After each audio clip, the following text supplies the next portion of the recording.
going on? Good afternoon, Paul. Yeah. So now it's officially over. It's done. Yep. Yep. What's the total? I had this morning. I see 55,800, just under 56,000. So, yeah, it was a really big number and really good deer season. Yeah. Best in my lifetime. Yeah. Well, maybe not the best up here, but statewide, it was the very best. Even up here, I don't know. It was. It was good up here. It was darn good, but I can't say that it may have been better back in the 70s and 80s and stuff up here than it was this year. But overall, for the state, it's as good as it's ever. I also wonder too. You got to excuse my voice too. I'm a little hoarse. Just getting over that last podcast we did. Halfway through it, you died. My throat started getting sore, raw, and I was sitting there going, "What's going on?" Yeah, I had a rough week. Yeah, it hit you fast and hit you hard. Yeah. I'm on the mend now, but it just sounds worse. Yeah, you survived. One more time. Yeah, it's perfect timing. As perfect timing as being it's after deer season. It's after deer season and before Christmas. Yes, exactly. I was like, you're always worried about deer season. Yeah. Because it's happened before that I've gotten sick during deer season, and back in the day, I'd push through. I don't know if I could do that now. That's about the time of year that those seasonal changes really start to mess with people. Yeah. Everyone starts getting sick. And you start breathing the indoor air all the time and stuff. Well, and then you throw in 3 kids in the house. Yeah. They bring everything. God, they're the little petri dishes. Yeah. So back to the state harvest. I was thinking about that yesterday. And, back in the day, you talk about some years being like 18,000 or whatever. Yes. But you wonder how many deer went unregistered. Yeah. Back then. I mean, a lot of them shot more than one deer. Yeah. Yeah. And you're right. There may be some discrepancy in the numbers. I mean, even now, there's probably, obviously. Yeah, but I think, probably more so back in the day. Culture was different then. The culture was different. Yeah. All right, I got a few things to say. Over the season, I get pictures and stuff, and I got kind of behind the 8 ball. So there's a few that I got to get caught up on. So we had Greg James. He was the guy that sent in the picture of the buck that he shot with a broken leg. Yes. And he sent me in a photo of his son-in-law, who's an avid bow hunter. He had a game camera set up. A nice buck comes in, and the game camera went off when his son-in-law was up in the tree stand, full draw. Oh, no kidding. On a buck. And he snapped the picture. It's a pretty cool photo. Yeah. And he got the buck. Nice. It was a nice buck. Yeah. Nice buck. So that was pretty sweet. What are the odds of that? Yeah. Something like... Yeah, not very good. No. So, yeah. And then we got a fellow that watches the channel out of New Jersey, John Hemmerly, I think's the way you say his last name. I'll probably butcher these last names, but oh well. He kind of quoted you. He's like your dad says, you can go from 0 to hero in the snap of a finger. Yeah. And he downed 3 does in 5 days. Yeah. In New Jersey. A lot of deer in New Jersey. Yeah. A lot of deer in New Jersey, but congratulations to him. And there's a father and daughter out of southern Maine that sent me a photo.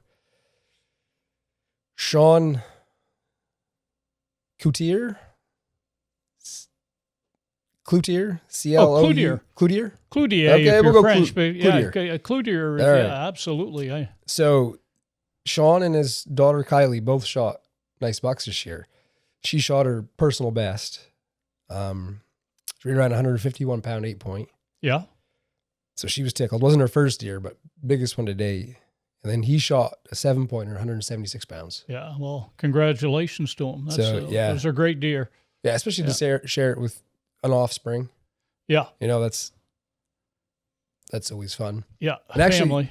That'll be a good segue into, because I got a couple more that we'll cap off here, but we picked up your trail cameras the other day.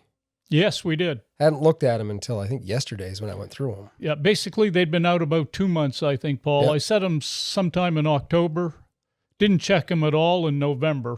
So a lot of young bucks on camera, like we'd expect. Population's good. Yeah. But there's one camera that we always have a lot of deer that cross during the daytime. Yeah. Which is unique. Bucks, I should specify. A lot of small bucks, but I usually don't post pictures of someone unless I get permission. especially trail cam pictures.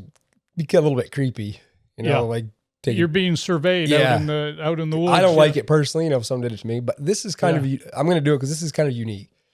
And if this guy or someone knows him, we apologize beforehand. But it's a good story. It's kind of heartwarming, or what I know of it, or what I can make sense of it. Yeah, maybe he'll find out and get in touch with you, Paul. We'll find out who it is. I'm seeing a lot of little bucks I'm going through your pictures, and I'm like, oh, there's one during the daytime. There's one during the daytime. And I see a spike horn go through. And then during the nighttime, he goes down. And then I see, which looks like a father and son. Well, because your trail camera was not far from the road on a little skid trail. Yes. So I see them go in front of the camera. I'm like, oh, that's cute. Little boys with them. And it's like 20 seconds later. Maybe 25. I forget the timestamp off the top of my head, but you'll see it when I put the pictures up. They're walking back in front of the camera. Yeah. And then it's about, I think it was at 11:01. So it was like 11:36 or 10:36 when they went by. By 11 o'clock, he comes back, no rifle in hand, his son beside him, and his sleeves are rolled up, all bloody, dragging out a spike horn right in front of your camera. So did you think he saw it from the road, Paul, driving by? Very well could be. And then, okay. So I had a couple, who knows? I was like, maybe they shot it in the road and it ran down there. Yeah. Right? So they walk down with his gun, see that it's dead. Yeah. Walk back out.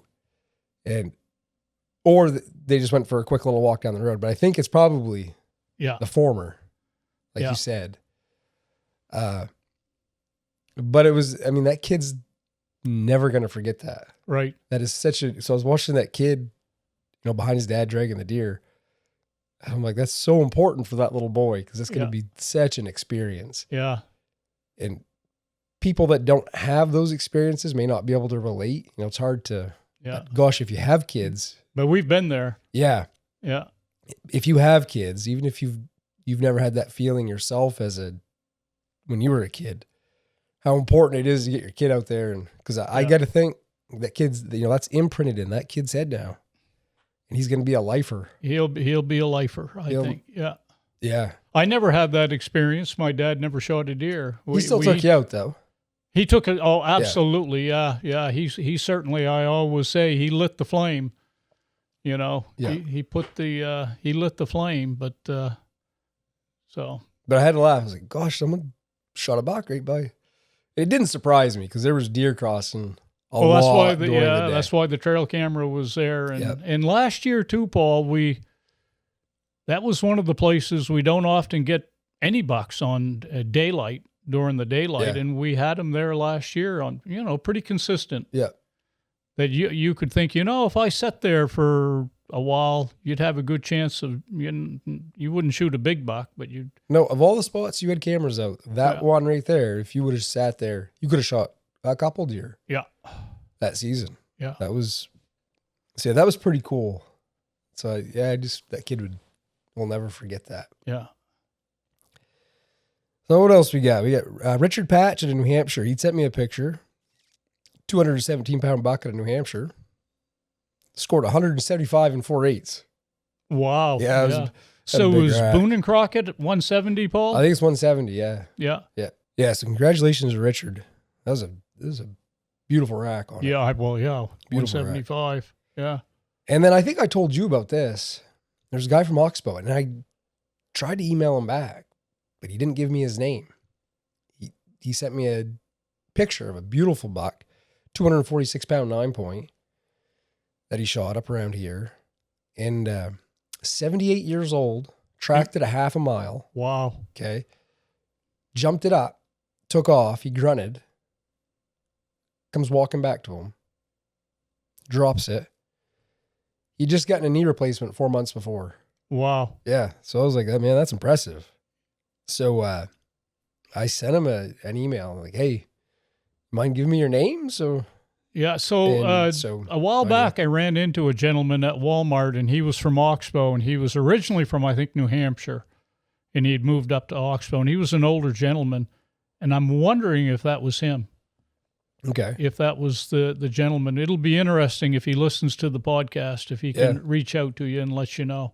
And I can't remember his name, but I remember his wife was with him and Narda was with me, and they were getting kind of edgy there because we were talking way too much, and they were ready to move on. So at least he gets that. But we get talking deer hunting, and we get caught up. It's like I was down to the post office there the other day, talking to Roger. Yeah, likes to deer hunt. I think I was there 30 minutes or so. Just goes from one thing to another. After to the you next. Can talk a long time with a fellow deer hunter. So, okay, the other thing I want to talk about before we get into the nuts and bolts of this one is we got Christmas coming up. Yes. Okay, so I was thinking, I'm a terrible gift buyer. Yeah. Probably like a lot of people, make you a little bit anxious, and therefore I procrastinate till the last minute. Yeah. But I'm terrible. You're always thinking you want to find the perfect gift for someone. Right. And it becomes kind of a struggle. Then you'd keep putting it off because you don't want to deal with it. And thankfully, I've been surrounded by people that are terrific gift givers. Lacey's phenomenal. Yeah. She comes up with stuff that I'd never think of. Yeah. Narda's the same way. She is so organized. Yeah. And I've watched her for the last 2 days wrapping packages and putting her heart and soul into it and making ribbons herself. And everything is just so. And Doug was another one. Yeah. He would come, stuff I would never think of using. Yeah. That's like, of course, Doug's a pretty big consumer. He likes a lot of gadgets, and so he works all the bugs out and knows, what stuff he has that. Yeah. It's good to know people like that. Yeah. They can point you in the right direction. So we got I got 5 items and maybe a bonus one that those last minute people that are looking for a gift for somebody that I've gotten value out of, that I would have never thought of getting. So the first one, I'll go through them real quick, just so if someone needs some quick ideas. So a Trayvax wallet. I've talked about it before. You've seen it's a little compact wallet that goes in your front pocket. A lot of these come from companies that I like, companies that have a story behind them, try to do, American-made stuff. Right. They've got a good vision and a good mission, and they've got a good,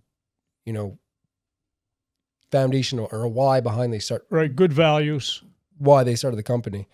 Their motto is to build products that are built to be hand down. Yeah.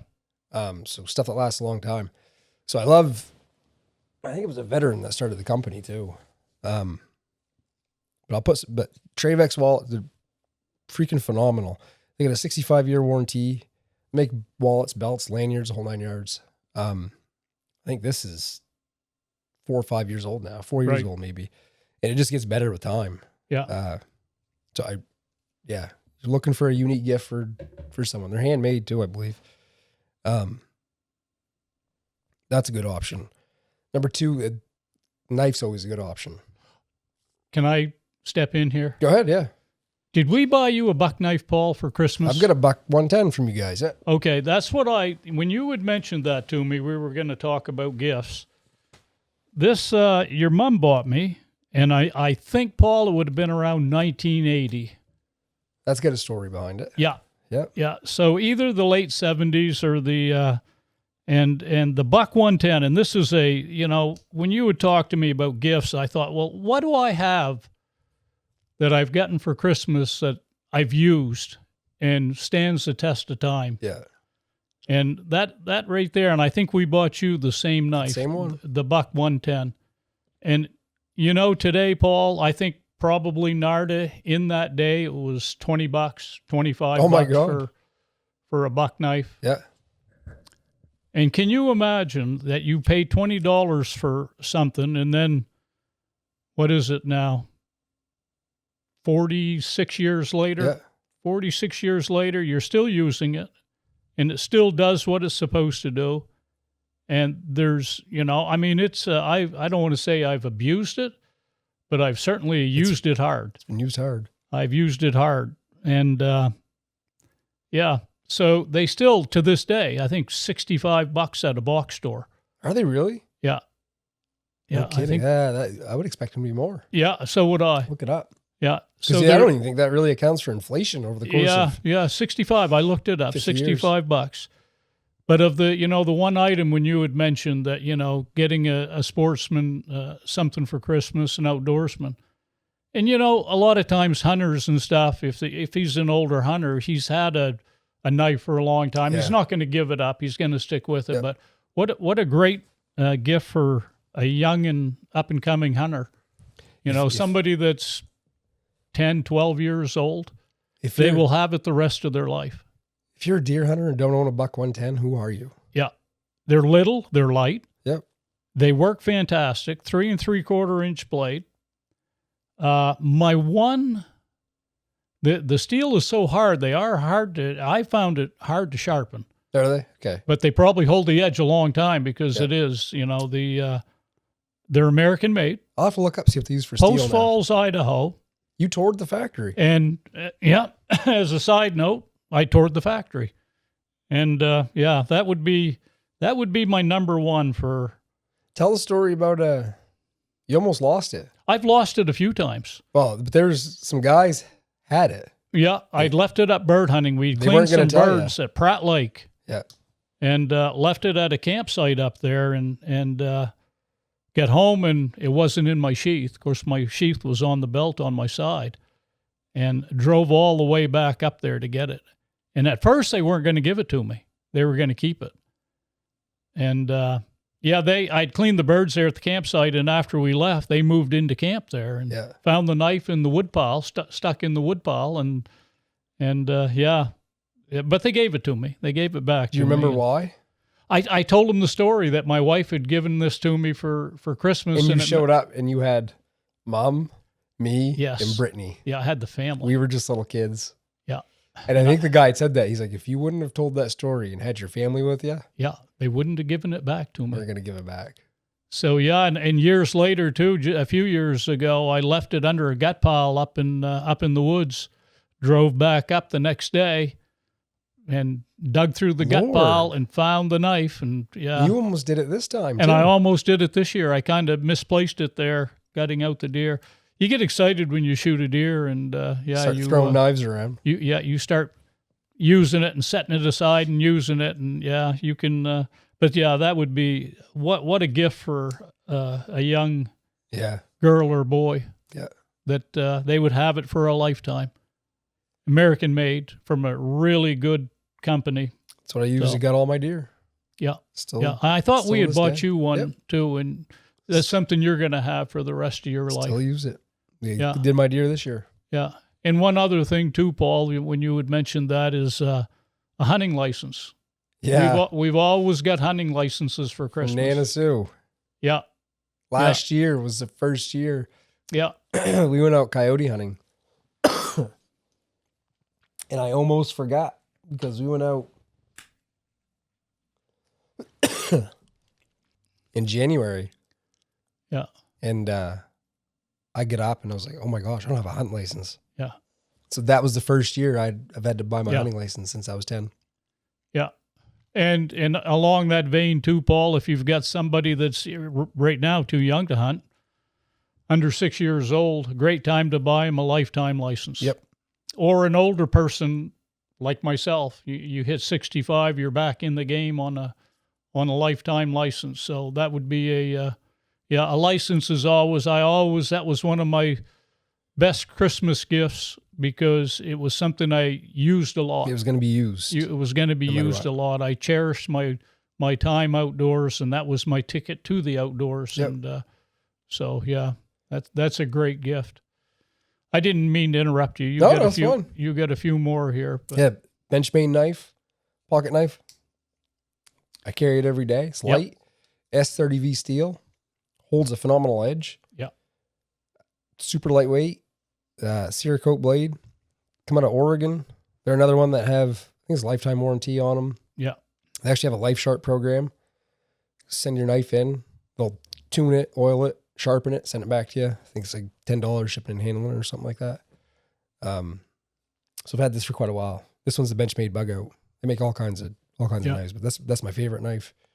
Use it every day. Number 3 is folding saw. So Doug, I was talking about Doug. Yeah, those are. I don't have one of those, Paul, and I got to buy one. I mean, call them a silky saw. Yeah, this is a silky big boy. Yeah, I've seen them used on TV. Almost all the Survivor shows there, they carry a silky saw. Silky Big Boy 2000 professional. Yeah, and keep it under the seat of my pickup. A limb or something across the road that's 5-6 inches. Takes up no space. No, I cut through it in 2 seconds. Yeah. Riley was with me there one time. I think we had a little bit of freezing rain or something one night, and there was a limb that came down across the road. Couldn't quite get my truck under it. And I jumped out and was like, I'll just grab my silky saw and do it. I get back on the truck. He's like, what did you use for a handsaw to cut that? He's like, it's like a few strokes and you were through it. I told him, said, yeah, Doug got me that for Christmas one year. Yeah, that's a good gift. And I don't own one. No. And I'm going to own one. They're simple. Yeah. Never would have thought of it. Yeah, and I like to carry something like that in the truck, Paul, because if you're in the woods, you're going to be dealing with blowdowns. We all have at one time or another. I mean, it would do a bigger tree if need be. You're going to have to put a little elbow grease into it. Not like a chainsaw, but you're going to do it. Oh, yeah. It'll get you out. Yeah. Matter of fact, we went and got our Christmas tree, and I didn't grab a chainsaw or anything. That's I was like, I'll just use my saw. Yeah. Lacey's like, you're going to be there all day. Yeah. I'm like, no, I won't. You watch. Yeah. Got her down in 2 seconds. Yeah. Number 4, Brittany got me these. Brittany and Anthony, my sister and brother-in-law. They were at, what the heck was it called? The Snowbound Expo in Boston. Met the guy that owned Vermont Glove Company. Bought me a pair of work gloves from Vermont Glove Company. There's an interesting story behind it. You can check it out on their website, exactly the details of that. But it was a family-owned company for years. And then this guy kind of outside of the family kind of took over it. And you got a pair. I do, yes. She got me the wool liner for them too. I use the heck out of them. They just get better with time. Yeah. And again, they just break in. Yeah. Great story. Something I would have never thought of buying myself. American made. Yeah. Right in Vermont. Yeah. Right in Vermont. Number 5, the leather journal. Yes. I got leather journals that I absolutely love. I like things with character and things that, kind of mean something. And those leather journals I'd look for quite a while to find a good leather journal. Yeah. And I like those quite a bit. And then kind of a bonus thing that I've never received as a gift, and I don't own, but I've bought it for others, is there's a company, Holman Hadfield. They make display cases and jewelry boxes and stuff like that. Again, they're actually 2 guys out of Europe that started this company. Again, another company with an interesting story to kind of stand behind the product. They make like watch cases and display cases for knives. So if a lot of people have a lot of knives. I bought one for Doug because he's got a lot of different knives and stuff. So they've got like knife display cases. Doug was big into coins too. They make coin display cases. Right. If you're into nice watches, make them for watches, cigar humidors. So I've always enjoyed their stuff, but I don't actually own one. Yeah. It dawned on me when I was thinking about some of this stuff. I was like, I've bought those for gifts, but I don't have one. Yeah. I need to get one. Or Lacey needs to get me one. So yeah, 5 quick products. Well, 6 or 7 if you include the... Most hunters like ourselves, we've accumulated a lot of stuff over the years, and a lot of it lasts for a long time. But there's a lot of things like socks or long underwear, whatever that wears out, and so good quality wool socks is always a good gift. You're always going to go. Socks may last you a few seasons or whatever, and a couple of the companies, Paul, that I wear darn tough, and minus 33 would be another company that I would consider buying. With that stuff, I would prefer to spend a little more and buy quality. The clothing and stuff. Anything really. You're better off to spend a little more money and get a quality product than cry once. Yeah. Any others? Well, one of the smaller gifts that we use, Paul, and we all carry the gazetteer. Yep. And the thing about that is, although you buy one, in 10 years you really need to update that. Roads change, bridges go out. I mean, the longest. 10 years. Yeah. So things change fast. Yeah, and you think about that, Paul. Any outdoorsman in Maine, and probably in other states too, I think they make them for different states. They all carry them. Yep. We all carry them. We have them in the pickup, and mark them up. And we seldom find ourselves in our truck without them. So, that would be just something that's probably $20 to $30 for one of those, but a great gift. Looking back on the season. Any big lessons from the season, or any takeaways? Well, for one thing, Paul, like I say, we expected it to be a really good season, and it was. Yep.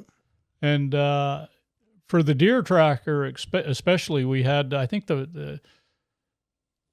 we had snow starting the second week, at the beginning of the second week, and so we had snow right through the season after that. Yeah, it was through through 3 weeks of rifle season and the week or 2 weeks of muzzle loading we've had. Even in southern Maine, they had snow and stuff. So. I had a feeling the odds were going to be in our favor that way, looking at what they were predicting for weather patterns going forward. Yeah. Nothing's guaranteed, but it... You're right. So, it was like I say, it was a good year. It was a fantastic year. I didn't really hunt long enough to... I think I shot my deer the Thursday of the first week. So opening week. I didn't really spend a lot of time in the woods. Even that morning we had a little skiff of snow. We did have snow that morning. Yeah. It was gone pretty much by the time we drug my deer out, but when you fired, I was in some softwoods, and you can hear in the video it's just dripping. Well, it was all gone down in there, but my biggest lesson was don't leave Dad, who's tagged out, in a pickup someplace, because he's going to see a big buck. Yeah, well, that could happen to anybody, and usually does. Yeah, whoever's tagged out. Who's ever tagged out is going to see the deer. Yeah. So, yeah. And I wish, of course, hindsight's 20/20, but I wish I would have spent more time. There was a spot where there was a real big buck. Yeah. But I just could never make, because it was quite a ways away from where we were. Yeah. I just would always get preoccupied with another nice buck, and I never really get over there to hunt on good snow. Yeah. And I wish I would have made a point to one day just kind of ignore everything and go over there and hunt. But the kind of the paradox there is you learn more, Paul, the years you don't shoot anything, and you work hard. Well, the more mistakes you make, or you work hard and get one late in the season, you tend to.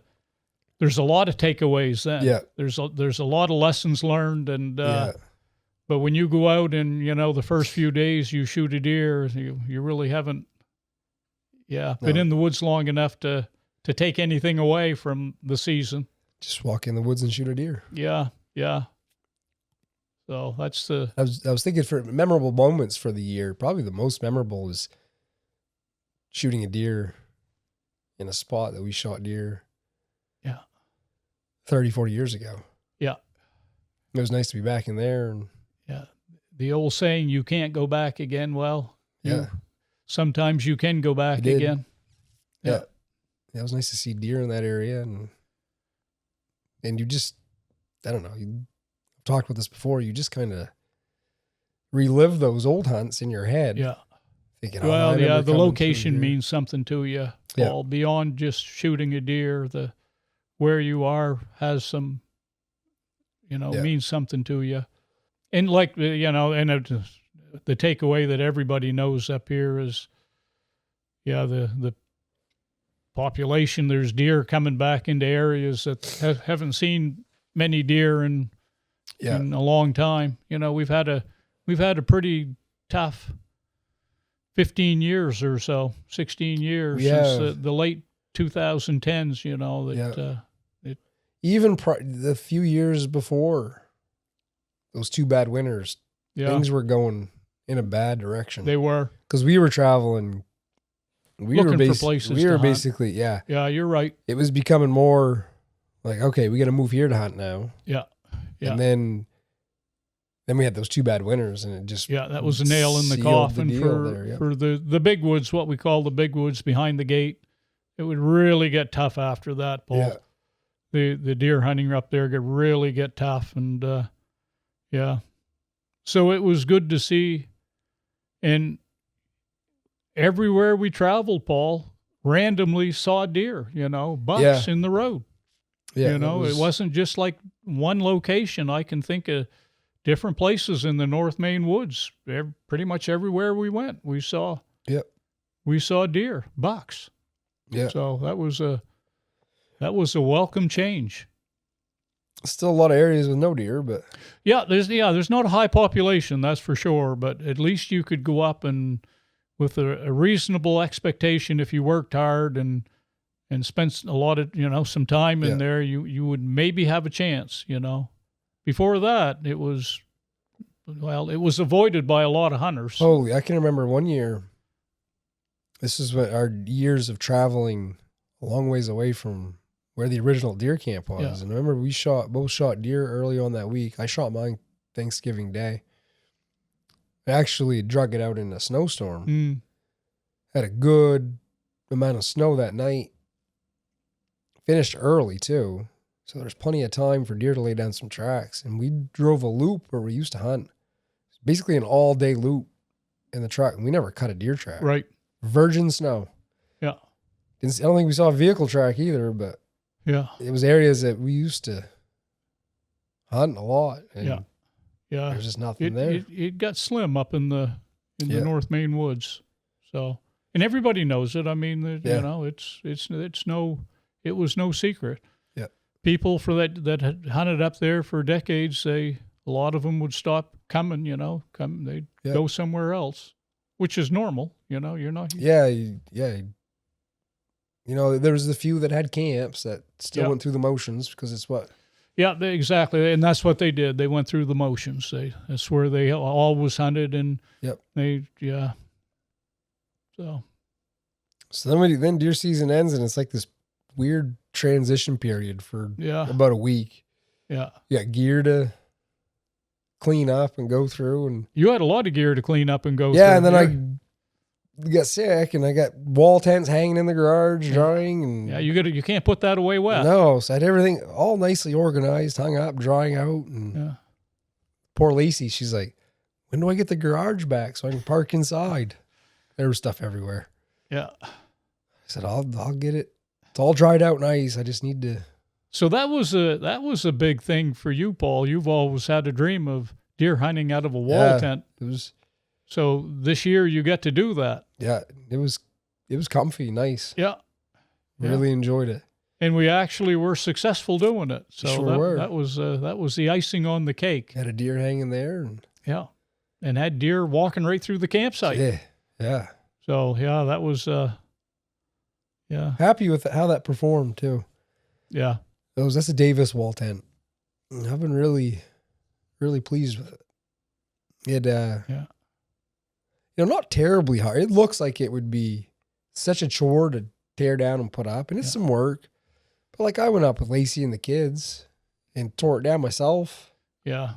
It's good though. In a couple hours. Yeah, you can do it, Paul, but it's good to have a couple people there that it helps. The biggest issue is, you got it there for a month. You haul so much stuff every trip. You end up collecting a bunch of random. Yeah. Then you're, sorting through it and packing it all up. But and there's always a concern too. You're home and maybe you get a windstorm or something, and I hope nothing falls on it or whatever. Yeah. But I mean that happens anything you own. If you own a camp or whatever. House, gotta have trees coming out. Exactly. That happens with anything you own. You have to everything you own is a concern. There was one year we were up there in the camper. There was no issue with anything falling in the camper. We had no trees near us. Right. The whole time I was up there, I was worrying about trees falling on my house. Yeah. Kind of we're coming back, driving down the road, and I'm going, Is there all the trees standing there around the hut? Like, I don't want any surprises. Yeah. Yeah. So I guess. Yeah. One other thing about the deer season, Paul, and I don't know if we've talked about it or not. I see that they put an article in the Bangor Daily about it. Austin Carver from Easton, probably got the biggest deer in the state. 291. 291 early in the season, of course. And it was shot. And last year, the biggest deer in the state was shot in Fort Fairfield. Yep. And this year, and I'm not quite sure, it says in the Prescal area. He's from Easton. Austin is. I'd heard it was Easton, but but in the article it said in the Prescal area it was shot, and of course Prescal and Easton are side by side. So I'm not quite sure which township that was shot in. It doesn't make any difference, but you know, the last 2 years, the biggest deer in the state were shot right here. Right here. Yeah, so congratulations to Austin. I guess he had hunted that deer 3 years or something. No kidding. Good for him. Yeah, I think the article said that committed to it. Yeah. Yeah. As the crow flies, is not very far from. No, Easton's right here. Yeah. Just follow the border. Yeah. Yeah. Easton's pretty close. So. Yeah, whether he got it in Easton or Prescal, it was local. Yep. And 291's a big deer. I haven't heard, but I don't think anything is gonna outdo it. No, it'd be a tough one to beat. Yeah, he got it early in the season. It'd be a really tough one to beat. Yeah. So now it's time for Christmas. Yeah. That's been a ho ho ho. Yeah, that's been a week right here. Yeah. Kids got everything under the sun going on. Yeah. Holy cow. Yeah, they're gone right now. They're busy. They're cute. Polar Express, Santa Claus, going to this party, that party. Yeah. Thankfully, I've gotten out of it. I had an excuse. Lacey wouldn't even ask. She's don't want to be a super spreader, do you, Paul? She'd be like, you need anything while I'm out? So I don't even get bugged to go. It's been great. There's one silver lining to not feeling the greatest, but anything else to add? No, that was like I said. I wanted to congratulate Austin on that buck. That's pretty cool. Yeah. Well, Greg Adams said he's gonna be looking for his hats. Okay. He said the last episode, he's like, Paul, you can hook him up some orange hats. Yeah. I gotta get some more made up. Yeah. You promised him hats for the I did, yeah. He sent me an email. He's like, just so you know, my mailing address is. There you go. Good for him. It's good to know he's on top of it and watching. That's a good thing. So as soon as I get something, we'll. Yeah, and we've met him too. Yep. Yeah. So. Yeah. Well, awesome. So I'll have links down below for all the products that I talked about. Yeah. All the ones that I like. I have no affiliation with them whatsoever. I was just going to say that, just Paul. Stuff that I like. Yeah, because none of the stuff I've mentioned. I have this stuff that I've bought or was given to me as a gift that they work. Yeah. And I value the stuff. It's just I stink at getting Christmas gifts. Yeah. And it it causes a little bit of anxiety in me. Yeah. And well, you're going to get your hunting license. Well, good. Good. But I mean, finding, you want to find the right gift. You don't want to, I end up just throwing money at people because I'm terrible at gift. And like you, Paul, thank goodness I have a good wife that's really good at it. And Narda's really, really good at it. And so she gives a lot of thought and into it, puts a lot of thought into it. Yeah, Lacey's like that. She comes up with stuff, and I'm like, I don't know how you. Yeah. Very personal. Like she puts a lot of personal effort into it. Yeah. She makes things very personalized, and she gets a gift for someone, and that. Yeah. Yeah, and I'm like you. I really suck at it. Oh my God. I'm not good at that. I dread it because then I'm like, well, I got 3 days till Christmas. What am I gonna get? Where can I order that I can get here in time? Yeah. It's like, man. I'm kind of off the hook in that area because Narda and I don't give gifts to each other. We're at the stage that if we want something, and she's good with it and I'm good with it. I hate to, in a way, I feel a little, I don't know, like I'm taking the easy way out, but she's good with it. And Christmas morning with the kids is just as much of a surprise for me as it is for the kids. Yeah. I'll be like, what do we get them? What's that? Yeah. But what do you got there? No idea what they're opening up till like, all right, that's pretty cool. Yeah. Let's play with that. That's right. Yeah. Yeah. Lacey just shakes her head. Yeah. She starts early too. Yeah. She starts bugging me in Narda September does. She actually, maybe a year in advance, she'll see something and know the kids will, and she loves to buy for the grandkids, your kids. She loves to buy for them. So we'll make sure they don't make any noise or anything like that. She's got her little list for each one, what she's bought each one, and she's adding up the prices and seeing if they are all, in the ballpark of the same. She wants to make sure that she spends the same amount on all the kids. And every now and then someone buys something that's obnoxiously loud and you're just like, I appreciate that. Poor gift. Yeah. Thanks for that. That'll be fun to listen to. Yeah. All day. All right. I guess that's all she wrote. Yeah. Can hardly wait for next year now. So maybe I'll get an early jump on it. I'm just kidding. Yeah. No fun in that. All righty. That's a wrap. That's a wrap. It's a wrap on the season. Yeah. I'm losing my voice even more. So until next time, get outside. It's good for the soul. See ya.